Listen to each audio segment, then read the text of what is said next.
dhumaatti taa dhaggeeffannu.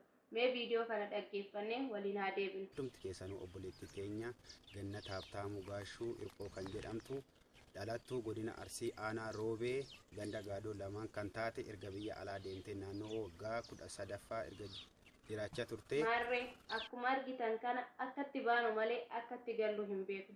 Kanaan dura obboleettiin teenya Gannat jedhamte abbaan ishee Habtaamuu ta'ee Hayilee ta'ee adda baafachuu hin dandeenye akkuma isiniin jedhee hojjedheetti maatiin ishee karaa keessaatiin dhufanii viidiyoo kana fakkaatu waraabanii naaf erganii anis akka nama waliin nyaatee dhugeetitti obboleettii teenya barbaadu qabu namni nu barbaachisa kan jedhu karaa sooshaal miidiyaa fidee obboleettiin teenya ammas duutee jiraattee ishii hin beeknu kan jiraattu Saawud Arabiyaa magaalaa Riyaaditi.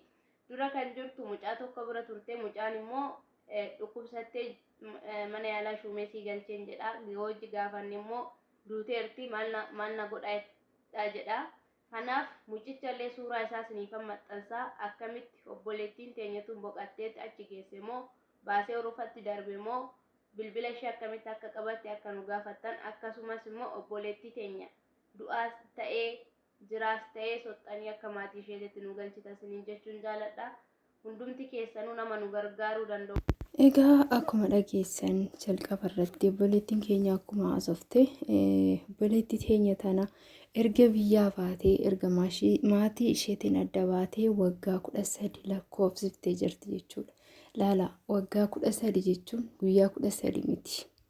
Waggaa 13 jechuun baay'ee fagoodha, baay'ee dheeradha jechuudha. Haati fi abbaan immoo waggaa 13 guutuu ilmoo isaanii osoo hin argin sagalee ishii osoo hin dhageenye jiraachuun baay'ee ulfaata. Hundi keessanuu viidiyoo kana sheer godhaa maqaa waaqayyootiin sheer godhaa dhugaa waaqayyo. Egaa duutee jiraattees namni beeku hin jiru. Yeroo bilbila ishiin duraan bilbiltu irratti yeroo bilbilanii dallaala isheetu kaasaa jechuudha. Dallaala isheetu kaasaa jechaa jirti.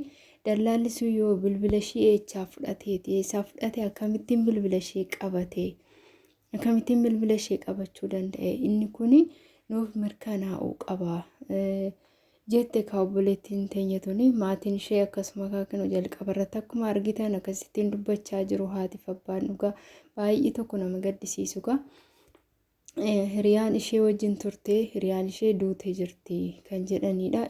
Tun immoo duutee jiraattee ishee namni beeku hin jiru jechuudha.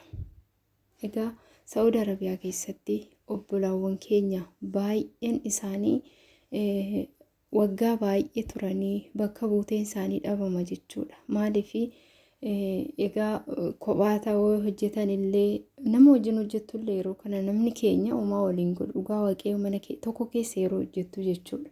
Miidiyaa irratti baate yoo iyyatte malee namni wajjin jirtu sun maaliif isaanillee sodaatti waan ta'eef gwaddanya sunillee wajjin jiraatte humaa gochuuf hin dandeessu jechuudha.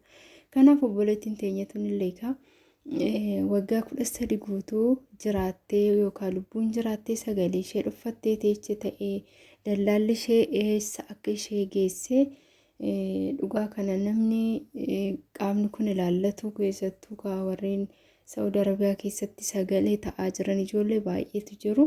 Viidiyoo kana sheer godhaatii akka obboleettii teenya tanaaf sagalee ta'anii fi maatii isheetiif dhugaa waaqayyo yoo lubbuun jiraattee lubbuun jiraachuu ishee sagalee ishee dhagahanii yoommoo lubbuun isin jiraanne homaa gochuun hin danda'amu waan ta'eef duute jedhanii taa'unuu maatiidhaaf boqonnaa tokko jechuudha. Amma garuu jirtii hin jirtuu waggaa 13 guutuu maatiin ishee akkanattiin taa'ee boohaa jira jechuudha. Baay'ee tokko nama gaddisiisa ka ani waggaa 13 guutuu jaalattee sagalee uffattee akkanattiin maatii ishee obsitee hin teessi jedhee hin yaadu.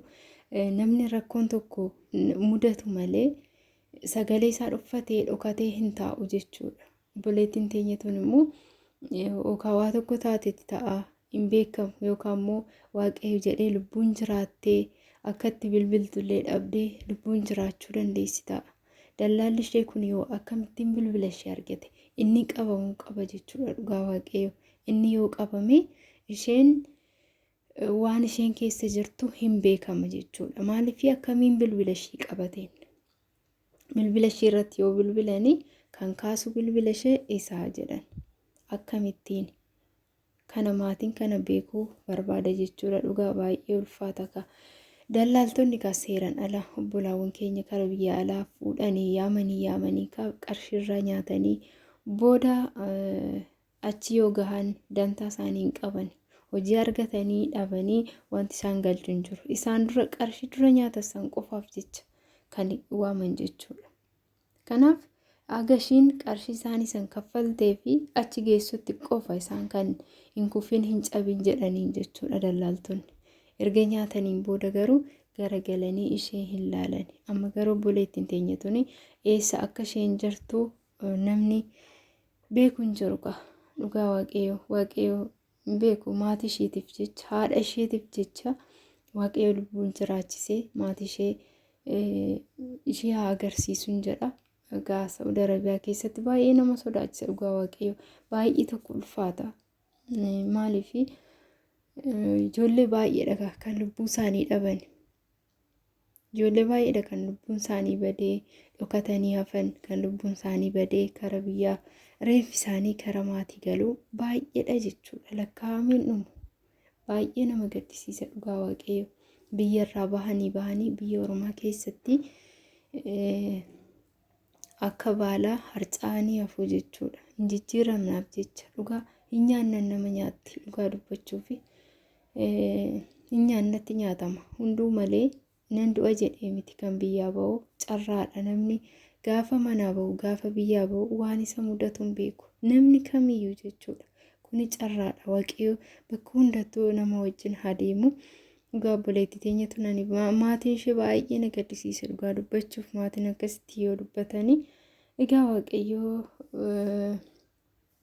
gara ishee haa goru. Waaqayyo gara maatii ishee haa goru. Viidiyoo kana sheer godha, laayik godha, sheer godha.